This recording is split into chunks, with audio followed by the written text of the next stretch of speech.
At this site, we're installing rainwater storage tanks for a specialist project with unique requirements. Hi, good morning. My name's Ed Nelson, one of the directors here at Now Civils. You're currently on site with us at one of our sites in Melksham.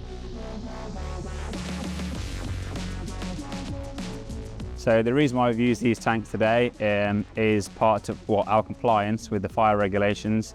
Should there be ever an accident and a fire occurs on site, we need somewhere to store the water used during the putting out of the fire.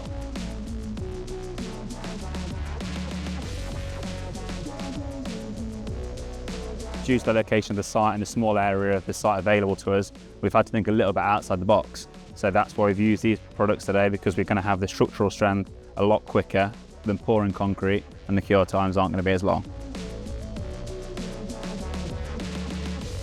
The main reason why we have chosen the GRAF Platin tanks, they've been a brilliant product for us, the fact of the quick and easy turnaround on time frames, and obviously once they're installed, they're structurally integral and we can carry on. We've not got any curing times because the structure's already there in the tank.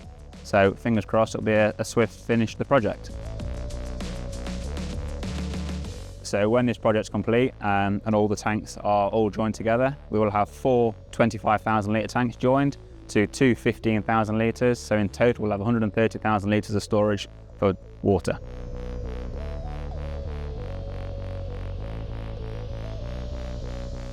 So to get us to this point today, we've had to excavate the hole.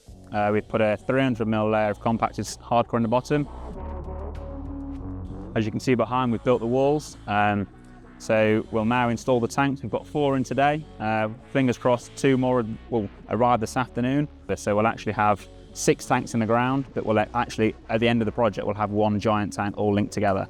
So to finish off this project now, we'll have 2 more layers of rebar mesh over the top, full of concrete, and then that will then be the job finished for us.